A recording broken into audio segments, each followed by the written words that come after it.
Imagine waking up to a government that's grinding to a halt, with essential services disrupted and hard-working federal employees suddenly out of a job, permanently. That's the stark reality unfolding right now under the Trump administration's bold move during the ongoing government shutdown. But here's where it gets controversial. Is this a necessary fiscal strategy or a vindictive power play that punishes everyday Americans? Let's dive into the details and unpack what's really happening, step by step, so even if you're new to the world of politics, you can follow along easily. The Trump administration kicked off what they're calling substantial layoffs of federal workers on Friday, right in the middle of a government shutdown that's dragging on because Congress can't agree on a funding deal. For beginners, a government shutdown happens when lawmakers fail to pass bills to keep federal operations running. Think of it like a business closing its doors because the budget ran dry. This particular standoff started on October 1st, and it's affecting everything from air traffic control to healthcare programs, as we've seen in similar past shutdowns where airports ground flights and people scramble for essential services.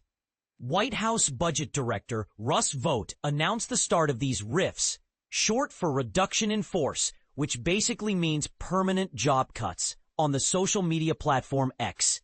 He didn't dive into specifics, but a spokesperson from the White House Office of Management and Budget confirmed to NBC News that the layoffs are underway and will be significant in scale. This goes beyond the usual temporary furloughs where workers are sent home without pay but can return once funding resumes. Instead, these are firings that could leave people without jobs long term, impacting agencies like the Departments of Interior, Homeland Security, Treasury, Education, Energy, Housing and Urban Development, and Health and Human Services, plus the Environmental Protection Agency. And this is the part most people miss.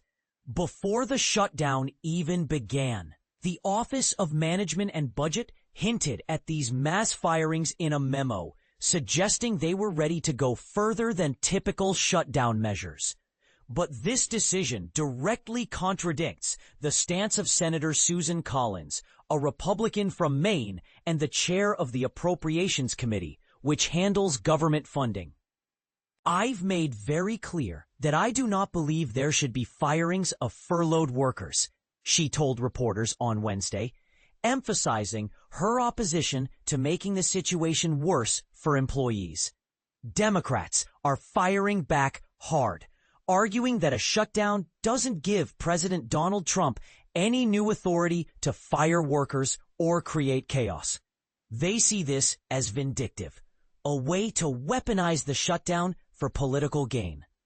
Senator Patty Murray, the top Democrat on the Appropriations Committee from Washington, blasted the move in a statement.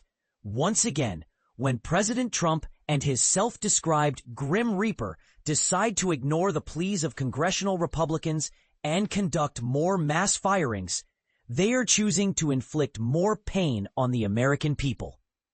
She added that no one is forcing Trump and Vought to hurt workers.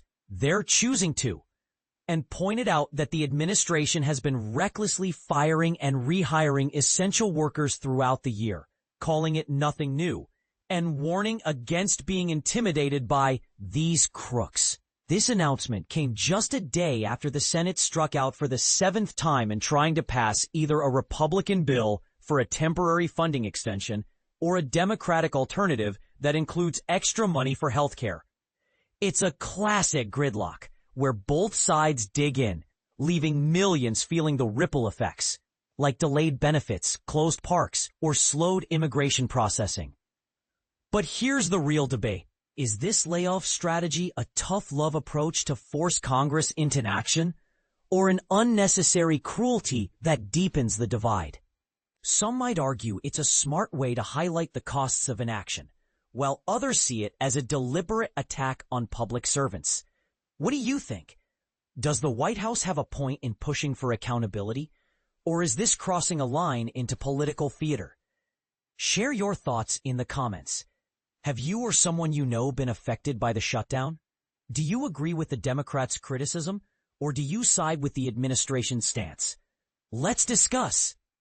Sahil Kapoor is a senior national political reporter for NBC News. Yamiche Alcindor is a White House correspondent for NBC News. Monica Alba is a White House correspondent for NBC News.